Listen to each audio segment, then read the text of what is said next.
Hello, Sport fan. This is Stephen here with Sports Choice Plus. I'm bringing you a very special breakdown. I'm going to be covering the Jacksonville Jaguars taking on the Cleveland Browns. Before I get right into that, I want to make sure you're subscribed to the YouTube channel so you can get all the updates and all the breakdowns. Without further ado, let's get right into it.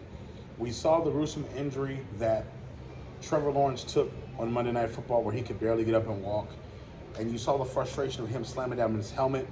That's essentially what it looks like in Jacksonville for all the Jaguars fans. Knowing that you have a talented team like this, but your quarterback is now injured, and the severity of the injury, it could be for the rest of the year. The way that it bent backwards, bent forward, the way that he stepped on it crookedly. The realistic expectation, we don't know how long Trevor Lawrence is going to be out. We don't know if it's season ending. We don't know what it is. But as of right now, the Jacksonville Jaguars are in trouble. You saw that they could not force the ball down the field. They couldn't do anything without Trevor Lawrence after that. After watching their leader go down, they essentially, the rest of the team sank emotionally, I feel like. The energy of the stadium was sucked out, and you saw the gasp of, that's our quarterback. He's down. He's hurt. What's going on? And that they never recovered from that. Cincinnati slowly crept back into the game and actually won the game with the field goal. You saw how they were able to execute. They don't have their leader, so they're used to seeing something like that. So it's just like they was normal schedule. They were able to create pressure. They were able to dominate. They were able to get out there and snatch the game back from Jacksonville. And that's what I'm afraid that's happened on the season for the Jaguars, because without Trevor Lawrence, you don't know how far this team can go. When you're looking at the Cleveland Browns, they were embarrassed by the Rams. They were embarrassed by the Rams. You saw a very physical brand of football, and it didn't come from the Browns.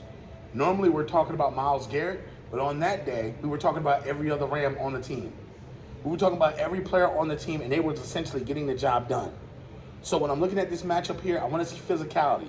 I want to see who's going to be more physical. Is it going to be the Browns or the Jaguars?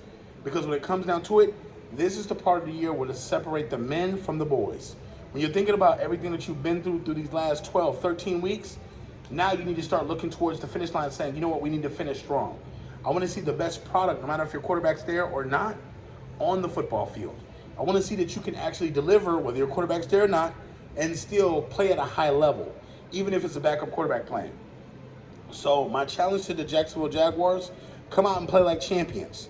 Come out and play like champions.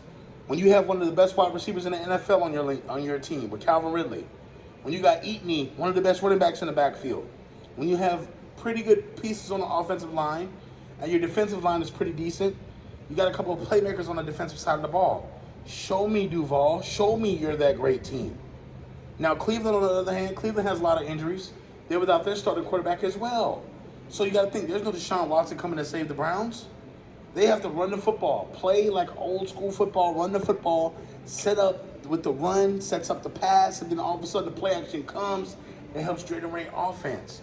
I don't know if Joe Flacco's going to be starting for the Browns. Could be. But you got to think, they're going to want to score points. They're going to want to get out of here and say, okay, they don't have Trevor Lawrence this week possibly. Let's put up points on the board. Let's go ahead and try to get in the track meet mentality.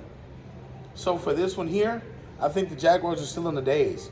I'm picking the Cleveland Browns to upset the Jaguars if Trevor Lawrence does not play.